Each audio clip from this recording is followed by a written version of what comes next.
tete mosisi wasaya elanda lusanzu lwa banzenza munzemono azulu yentoto tata wakabula konso kana yemvuluzi miau beto vuluza beto itata gimbangu vutula lusanzu lweto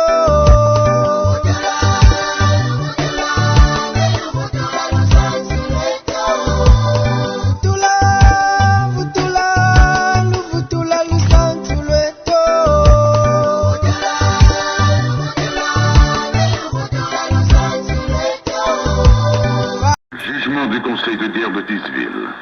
Audience publique du 3 octobre 1921. En cause, ministère public. Contre, Kibangu et consorts.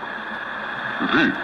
par le Conseil de guerre siégeant à Tisville, région soumise au régime militaire mitigé par ordonnance numéro 89 en date du 12 août 1921, du vice-gouverneur général de la province du Congo-Kassai, la procédure à charge des prévenus Kibangu Simon, Mandobé,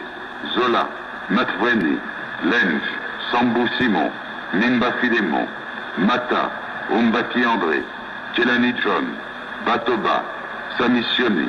Batoba David, Malaika Setfni, prévenus d'avoir porté atteinte à la sûreté de l'État et à la tranquillité publique, Johan Lumbuende, Bemba et Dingo Voabela, prévenus de la dite infraction. Vu l'assignation des prévenus à la requête de l'officier du ministère public en date du 28 septembre 1921. Oui, le ministère public en ses réquisitions. Oui, les prévenus en leur dire et moyens de défense présentés par eux-mêmes. Le Conseil de guerre. Attendu qu'il est établi que le 11 mai 1921, au village Nkamba, l'administrateur du territoire des Cataractes Sud dut subir les volontés des prophètes, de leurs aides et des bandes d'indigènes qui étaient réunis. Attendu que le 6 juin suivant, le même fonctionnaire chargé de procéder à l'arrestation du prophète en chef, Kibangu, y fut violemment attaqué par la foule et que 2 de ses soldats y furent blessés à coups de pierre et de couteau. Attendu que les foules réunies par les prophètes étaient manifestement hostiles à l'État. Attendu que le nommé Kibangu, en répandant et en faisant répandre sciemment des faux bruits de guérison et de résurrection, et en se posant en envoyé de Dieu, jeta l'alarme dans l'esprit des populations indigènes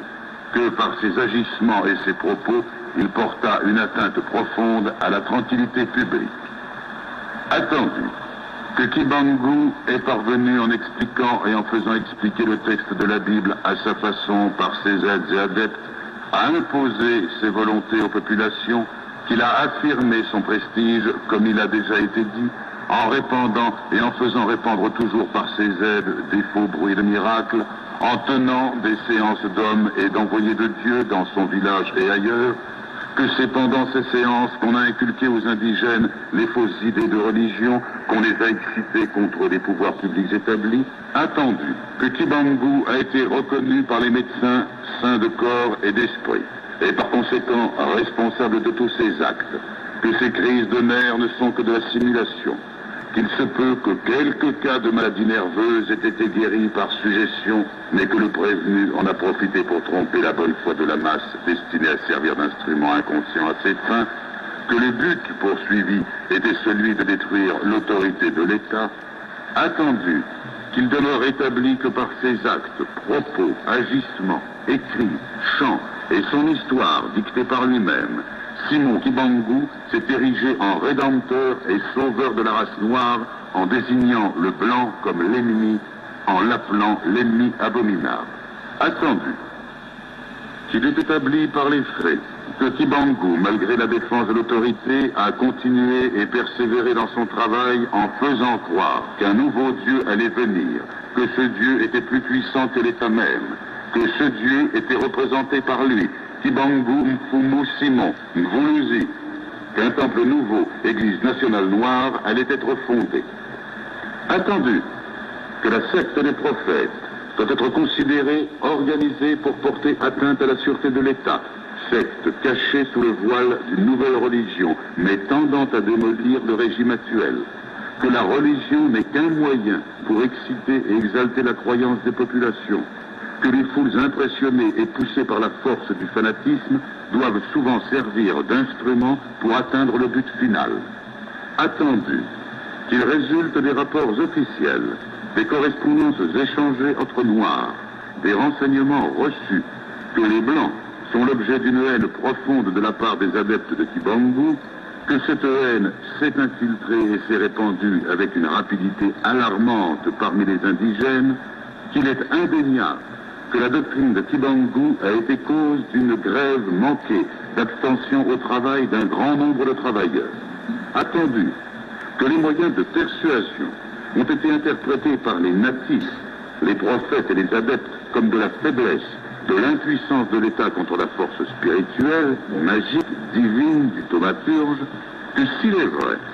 que l'hostilité contre les pouvoirs établis a été manifestée jusqu'à présent par des chants séditieux, injures, outrages et quelques rébellions isolées, il est pourtant vrai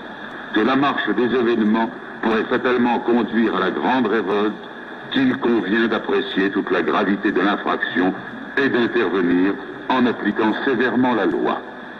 Attendu que la nommée Mondombe, jeune fille sans expérience, suggestionnée par les simagrées du grand prophète, a agi et servi ce dernier inconsciemment, que par le fait elle doit largement bénéficier des circonstances atténuantes,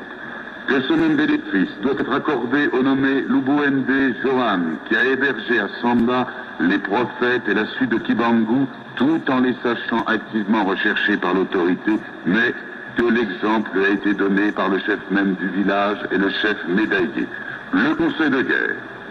vu les articles 101 ter du Code pénal, livre 2, et 101 ter du Code pénal, livre 1, vu les articles 31 et 32 du décret du 3 novembre 1917 sur la justice militaire, condamnons Simon Kibangu à la peine de mort, Zola, Matveni, Lenge,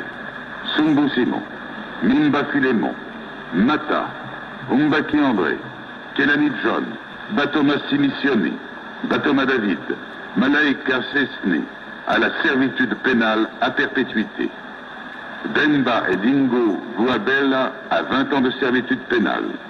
Lubuenda Johan à 5 ans et Mandombe à 2 ans de servitude pénale et les frais du procès à la charge de la colonie. Et attendu qu'il y a lieu de craindre que les condamnés ne tentent de se soustraire à l'exécution du jugement, ordonne leur arrestation immédiate.